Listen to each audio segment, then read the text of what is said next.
Halo teman-teman, assalamualaikum.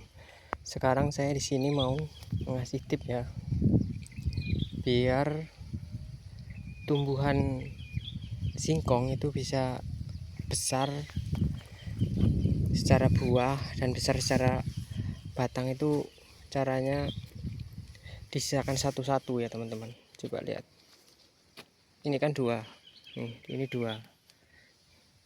Usahakan ini diambil nih, dibuang, disisakan satu seperti ini teman-teman. Tuh satu.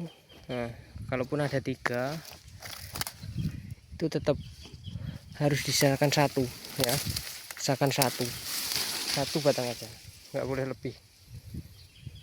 Tuh tuh tuh, itu ada tiga, sisakan satu tuh. Biar nanti buahnya itu secara itu maksimal teman-teman ya. Nih kalau ada dua, ambil, sisakan satu seperti ini. Nanti dia bisa tumbuh, buahnya bisa banyak, terus secara pohon, secara batang kuat ya, dari angin juga.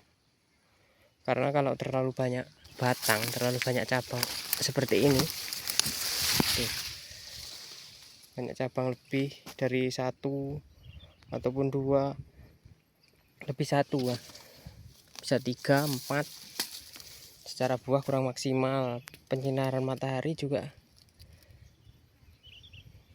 nggak bisa, gimana ya, nggak bisa tembus ke dalam bawah sini lah, apa ya, nggak sampai tanah, dia terlalu